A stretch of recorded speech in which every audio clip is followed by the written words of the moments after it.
आज डोकं विंचरत होते तर इतकं हसायला आलं, बापरे. म्हणजे हसून म्हणजे केव्हाची असते मी, आता थांबलं. मग डोक्यात आलं की म्हटलं एक व्हिडिओज बनवून घेऊ. ही साधी ना लिपस्टिक आहे 40 रुपयाची. ही घेताना मी एवढा विचार करायची, जेव्हापासून प्राणी प्रेमात पडले ना तेव्हापासून, की विचार करायची की बापरे जाऊ दे ना, हे पुष्कळ दिवस चालेल. कशासाठी तो पैसा मी खूप घरात म्हणजे ना प्राण्यांमुळे बचत करायला शिकले, की याच्यातून पैसा वाचेल आणि मी तो प्राण्यांना लावू असं करण्याचं. आणि कोणीतरी आलं आणि माझे 20 लाख रुपये लुटून घेऊन गेलं. हसायला येतंय मला, हसायला की मला दुःख कमी. आणि म्हणजे किती मोठे लोक आपल्याजवळ जोक करून घेऊन जातात. म्हणजे याला ना भोळेपणाने म्हणतात, याला मूर्खपणा म्हणतात. नक्कीच मला याच्यात लाज वाटत नाहीये की मी भोळी नाहीये, मी मूर्ख आहे. मूर्ख हे सांगण्यात मला बिलकुल लाज वाटत नाहीये. माझे किती लिपस्टिक आले असत्या 20 लाख मध्ये. म्हणजे लिपस्टिकचं जाऊ द्या, 20 लाख रुपये लोकांना काहीच नसेल. आणि मी आता ऐकलो गावाकडे तर कोट्याधीशी पैसे घेऊ. तो काय नाव आहे त्याचं, कुठला तरी पाटील धुळ्याला होता तो, तर लोकांचे किती पैसे घेऊन डायरेक्ट फॉरेनला निघून गेला. म्हणजे काय लोक काय होत चालले काय कळत नाहीये. बापरे बापरे, कोणाचा कष्टाचा पैसा घेऊन. म्हणून या प्राण्यांवर प्रेम येतं. माणूस जाती ही सगळ्यात नीच जाती आहे, म्हणून या प्राण्यांवर प्रेम येतं. मी इतके अनुभव घेतले ना, आणि खास करून नाशिकमध्ये येऊन एवढे लुटारू भेटले. मित्रमंडळींनी जवळजवळ कोणी 13 घेतले, 14 घेतले, कोणी 2000 घेतले, कोणी 4000 घेतले. मी आज देतो उद्या देतो. वॉचमन, माझ्या अवतीभोवती असलेले वॉचमन, तिचे विम्याचे हप्ते घ्यायला यायची बाई, तर मला दया यायची तिच्यावर. दीदी 500 रुपये दे ना, दीदी 500 रुपये. मला दया यायची, मी काढून देऊन द्यायची. एवढे पैसे असायचे माझ्याजवळ. एका टायमाला माझ्या पर्समध्ये हात टाकता पैसे निघायचे. आणि हे मी जे वाटप करत फिरायची ना, त्यामुळे माझ्या हसबंडने तुला पाहिजे ना ते घेऊन देईल, पण तू माझ्याजवळ मागायचे पैसे देणेच बंद केले मला. कारण की मी ज्यांना ज्यांना पैसे दिले आजपर्यंत कोणीच परत दिले नाही. आणि मी फक्त माझ्यात मी इतकी स्ट्रॉंग आहे ना, म्हणजे इतकी बोलायला अशी आहे ना, पण माझ्यात आहे ना एक कुठेतरी असा कॉर्नर आहे ना, की मी खूप लवकर अशी भावूक होऊन जाते. कोणी काही सांगितलं नाही लवकर त्याचाच म्हणजे विश्वास करून घ्यायचा वगैरे. मग ती बाई म्हणे माझ्या मुलाला पत्रे टाकायचे, असंय तसंय, 10,000 रुपये. म्हटलं बाई 10,000 नाही येणार. मग 6,000 दिले तिला. ठीक आहे, ते 6,000 झाले. मग 500 तिचे विम्याचे हप्ते भरायला. असं करून एका वेळेस तिची लाईट कट केली, तर ती ज्यांच्याकडे कामाला होती त्यांनी तिला लाईट दिली नाही, म्हणजे अवतीभोवतीच. पण मी तिला 8 दिवस वायर दिली. म्हटलं जाऊ दे, बिचारी म्हातारी माणसं आहे.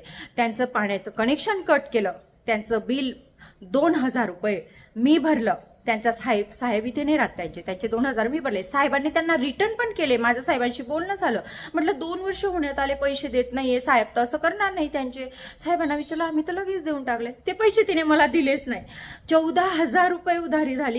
आणि ती मला आहे ना कधीही एवढं मागायची ना, मी तिला एवढं द्यायची. म्हणजे पीठ मागितलं एवढं दिली, चहा पावडर, हळदी पावडर, इडली सांबर साधी बनवली ना, तर मी असं 1-2, मला काय वाटतं असं 1-2 नाही द्यायची. माझी सवयच येते की निदान दुसऱ्याकडून येतं ना, तर असं म्हणजे खाण्याची जास्त इच्छा होते. मी तिला डायरेक्ट म्हणजे एक पूर्ण घाण असतो ना ताट भरून तिला इडली सांबर, कुठलीही वस्तू मी म्हणजे जास्त क्वांटिटीमध्येच द्यायची, असं माझं मन. आणि तिला ज्या दिवशी मी पैसे निमित्ताने मागितले की मला पाहिजे, तर म्हणजे मला सांगते कोणते पैसे, बाप रे बाप. आणि मी तुम्हाला अजून एक सांगते, मी करोना काळात एवढ्या फूड ड्राईव्ह केल्या, म्हणजे लोकांना खाऊ घातलंय. माझ्या गाडीचा घसारा वगैरे माझा भाऊ आणि मी रात्री 1:30-2 वाजेपर्यंत सगळ्या त्या NGOचे भांडे घासायचे वगैरे, इकडून तिकडून आणून जेवण खाऊ घालायचे हे लोकांना वगैरे.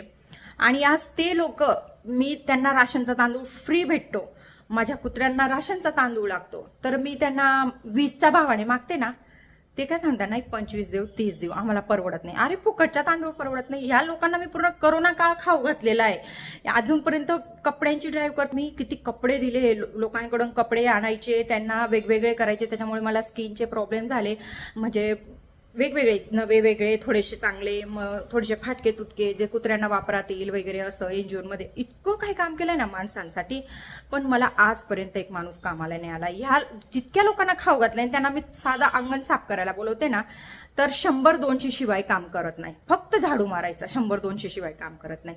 म्हणून ना ह्या माणूस जातीवर मला विश्वासच राहिला नाही. तुम्ही कोणी सांगता ना दिवसभर कुत्रे कुत्रे कुत्रे, काय एवढं कुत्र्यांमध्ये काय प्राणीप्रेम आहे ना, हे माणसांना जेव्हा माणसाच्या सेवेत पडतो ना माणूस, तेव्हा प्राणीप्रेमात नक्की एक दिवस पडतो म्हणजे पडतो. माणूस जाती ही जाती दाखवून देते, पण हे प्राणीप्रेमी आहे ना, प्राणीप्रेम असं आहे ना, तो कधीच तुम्हाला दगा देणार नाही. निस्वार्थ असतं आणि आपणही निस्वार्थ काम करतो. माणसांमध्ये पण कोणी कोणी निस्वार्थ करतं. जसं मला काही स्वार्थ नव्हता, बाकीचे करतात स्वार्थासाठी, फेमसाठी वगैरे, डोनेशनसाठी, मग आपली संस्था मोठी व्हायला पाहिजे यासाठी. माझी तर संस्था नाही काहीच नाही. मला भरपूर लोकांनी सांगितलं तू संस्था का ओपन करत नाही मॅडम, तुम्ही माझे कार्य जे पाहुणे ते लोक सांगतात मॅडम तुम्ही संस्था ओपन नाही. मला कुठल्याही कामात ना 100% द्यायचं आवडतं. संस्था राहिली म्हणजे मला केव्हाही रेस्क्यूला जा त्यांचं, आणि कोणाला म्हणजे इग्नोर करायला मला आवडत नाही. मग कोणी मला काही सांगितलं असेल तर, आणि मी फॅमिलीत राहून ते करू शकत नाही. माझ्या सासूबाई आहे, हस्बंड आहे, ते माझं पोट भरताय, मला त्यांचं पण बघणं गरजेचं आहे. म्हणून त्यांचं आधी आणि मग उरलेला वेळेत माझा छंद असतो तो प्राणीप्रेमाचा. म्हणून हे प्राणीप्रेम आहे ना बाबा, असंच नाही होत. जीवनात कोणी काही शिकवून जातं ना, म्हणून माणूस प्राणीप्रेमाकडे वळतो. आणि हा अनुभव एक दिवस समाजसेवकांना नक्की येतो म्हणजे येतोच. कोणी येऊन सांगेल की तू अपेक्षा कशाला ठेवते ना, काही देते तर त्याची अपेक्षा ठेवली. माणसं अपेक्षा नाही ठेवली, पण माणूस ची गोष्ट इथे समोरचा माणूस आपल्यासाठी एवढं करतो ना, तर तुम्ही थोडीशी माणुसकी दाखवा, हे सांगण्याचा प्रयत्न या व्हिडिओद्वारे. असं नाही की मी त्यांच्यासाठी केलं तर त्यांनी माझ्यासाठी काही करायला हवं.